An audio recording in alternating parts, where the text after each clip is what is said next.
In the midst of that eternal debate on who holds the title of the best player in the world, with Messi and Ronaldo monopolizing all the conversations, it is imperative that something be recognized. The true icon of soccer from the last century am I, Pelé. My achievements and my legacy speak for themselves, eclipsing any rival in the history of sports. My name is Pelé, and this is my story. My parents were Juan Ramos do Nascimento Dondinho and Maria Celeste Arantes. My father, Dondinho, had been a player for Atlético Mineiro, but his career was cut short after injuring his knee in his first match with the team, following a collision with the defender Juvenal that broke his ligaments. For this reason, he was hired by Barça, which led us to move to Bauru, where we always faced economic difficulties. I clearly remember the moment when I saw my father cry after the Maracanazo in the 1950 World Cup. At that moment, I promised him that I would win the world title for him. And I made every effort to fulfill that promise. From a young age, my idol was my compatriot Zizinho, and I was a fervent fan of Vasco da Gama, a team that boasted the legendary generation known as the Victory Express. In my childhood, I was known as Deco, and along with my friends from the neighborhood, we created a team that we called Ameriquinha, with which we won the city tournament. Later, I went on to be part of the junior divisions of the team Baquinho, where my father Dondinho played and which was coached by Waldemar de Brito, who had represented Brazil in the 1934 World Cup. During those years, I also played indoor soccer at Radium for a time. Waldemar de Brito was fundamental in my development as a player. He helped me perfect my game and convinced my mother, who did not see football as a viable profession, to give up her job in a shoe factory where she made just $2 a day and leave our house to joining Santos of São Paulo. In my first years at Santos, I established myself as an exceptional player. My innate talent, my devilish speed, my undecipherable dribbling, and my scoring ability turned me into an unstoppable figure. During this period, Santos harvested significant successes. We won the Rio São Paulo tournament in 1957 and 1959. We lifted the Campeonato Paulista in 1958, 1960, 1961, and 1962. We triumphed in the Copa Libertadores in 1962 and 1963. We achieved the Intercontinental Cup in 1962 and 1963. I was fundamental in these achievements. My goals and my electric play guided Santos to victory on numerous occasions. In 1958, at just 17 years old, I scored 58 goals in 59 matches, a figure that confirmed my status as a unique player. Besides my success on the national stage, I began to shine on the international panorama. In 1957, I debuted with the Brazilian national team, scoring a goal in my first match. A year later, my definitive consecration would arrive. In 1958, I became a legend by leading Brazil to the conquest of its first World Cup title in Sweden. Despite suffering an injury in the second match, I returned in the final phase of the tournament to score decisive goals. My performance in the final against host Sweden was memorable. I scored 2 goals in the 5-2 victory, including a memorable bicycle kick goal that has been engraved in soccer history. At just 17 years old, I became the youngest player to win a World Cup. My talent and precocity catapulted me to global stardom and made me a football icon. During the period of consolidation and continuous success of my career, between 1959 and 1964, my influence on world football reached new heights, even amid my obligations with military service in 1959. At Santos, I continued to dazzle with my exceptional skill and leadership on the field, which significantly contributed to the achievement of multiple important titles. Among them, the Copa Libertadores and the Intercontinental Cup stand out, where my skill and determination were fundamental to the team's success. During this period, I consolidated my status as one of the best footballers in the world, gaining ever greater fame and international recognition. One of the most outstanding milestones of my career was reaching my 1,000th goal in 1959, an extraordinary achievement that underscored my exceptional scoring ability and my enduring dominance in the sport.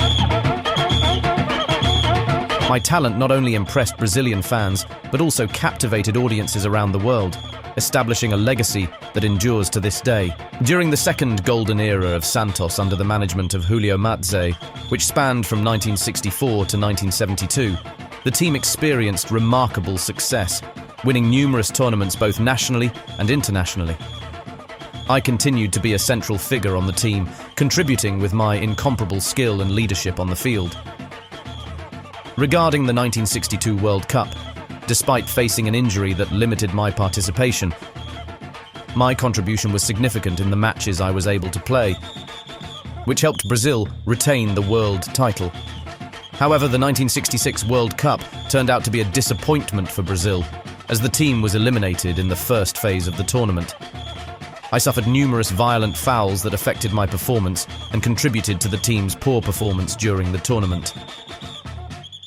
Nevertheless, the highlight of my World Cup career came in the 1970 World Cup, held in Mexico.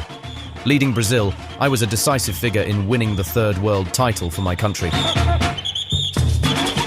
My exceptional performance, especially in the final against Italy, solidified my status as one of the greatest players of all time and contributed to my legend in the world of football. As at the end of my contract with Santos was approaching in 1972, the club decided to carry out a worldwide tour to make the most of my presence as their star player. This tour took us to play matches in various countries in Europe, America, and Asia. However, during this period, Santos began to experience a phase of decline. The team no longer dominated Brazilian football as it had in the previous decade, and the results were not what we had hoped for. In 1974, the time finally came for me to say goodbye to Santos. On October 2nd, in an emotional match against Ponte Preta at the Vila Belmiro Stadium, I played my last game with the club that had seen me grow and become a football legend. The match was a real celebration. The stadium was packed with fans who wanted to say goodbye to their idol.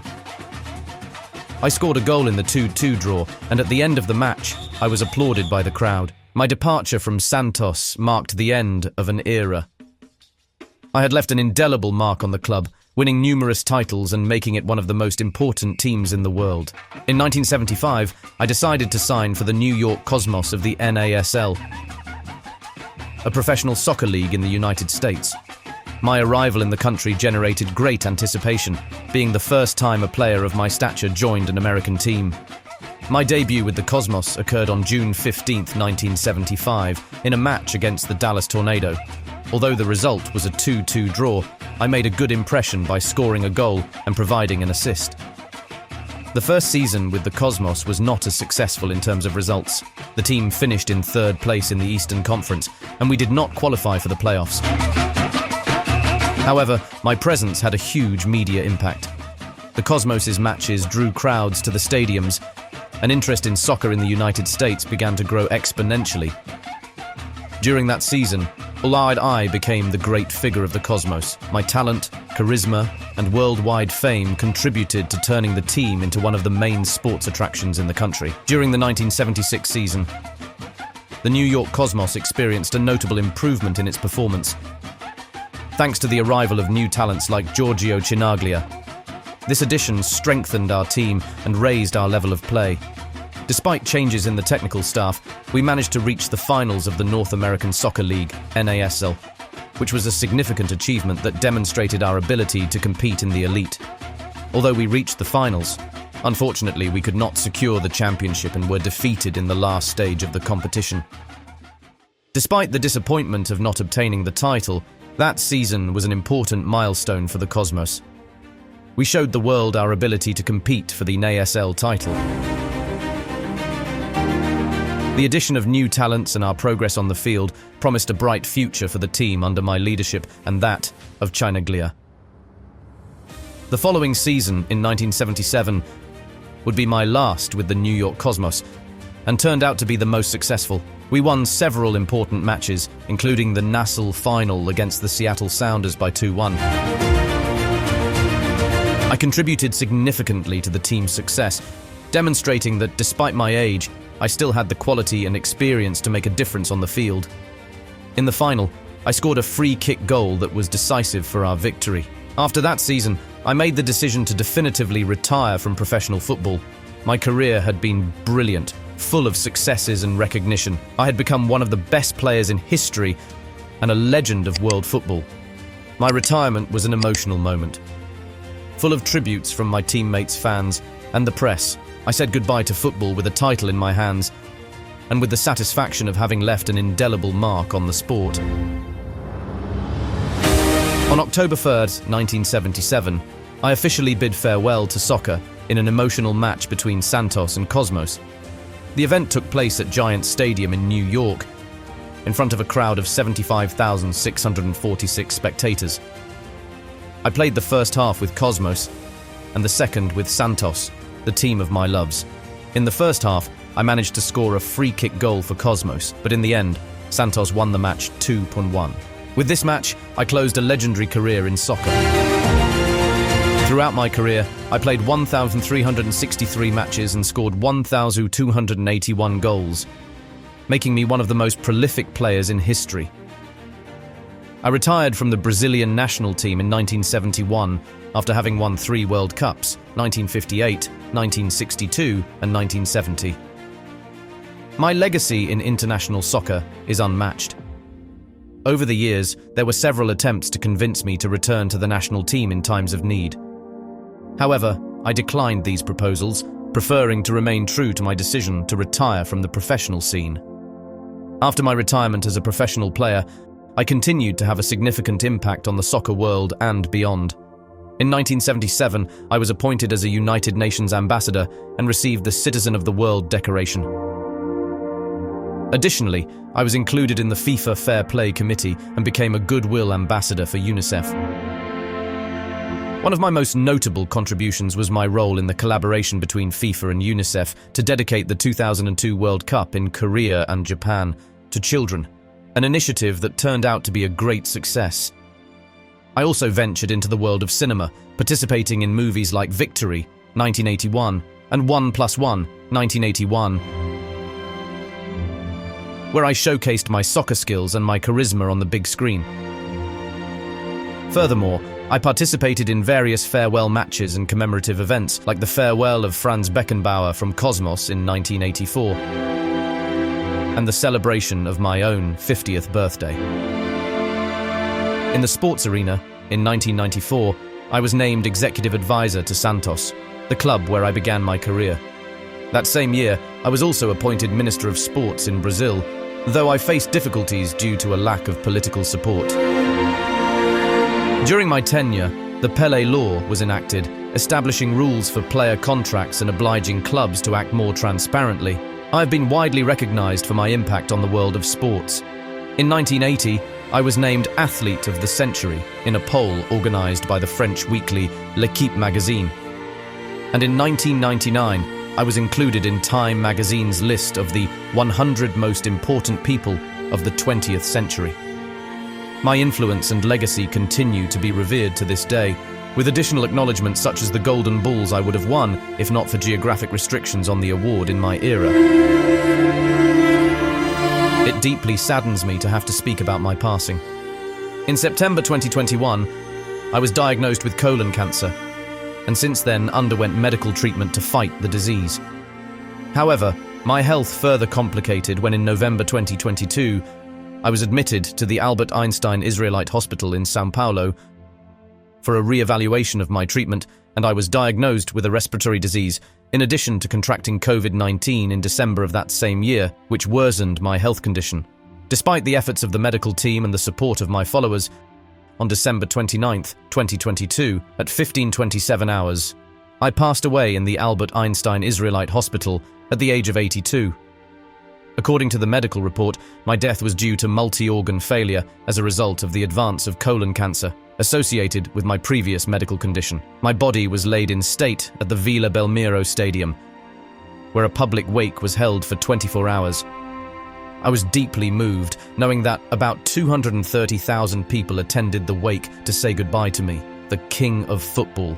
On January 3, 2023, a funeral procession was held to the Ecumenical Necropolis Memorial Cemetery, where I was buried.